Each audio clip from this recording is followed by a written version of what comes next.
علی ایک 25 سالہ نوجوان تھا جو اپنی ماں سے بہت محبت کرتا تھا، لیکن مصروف زندگی نے اسے ان سے دور کر دیا تھا۔ وہ پڑھائی اور نوکری میں ایسا الجھا کہ مہینوں گزر گئے اور وہ ہو گیا ہوگا۔ اپنی ماں سے ملنے نہ جا سکا۔ وہ ہمیشہ سوچتا کہ بس اگلے ہفتے ضرور جاؤں گا، مگر وہ دن کبھی نہیں آیا۔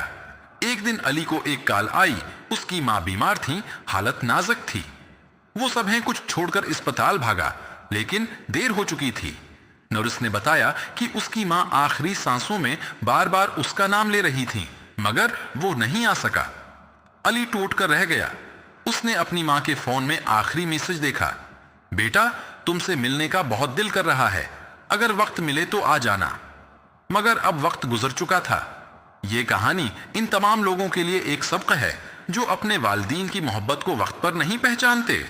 ماں باپ ہمیشہ نہیں رہتے، مگر ان کا پیار ہمیشہ ساتھ رہتا ہے۔ انہیں وقت دیں، ان سے بات کریں، کیونکہ جب وہ چلے جائیں گے تو صرف پچھتاوا باقی رہ جائے گا۔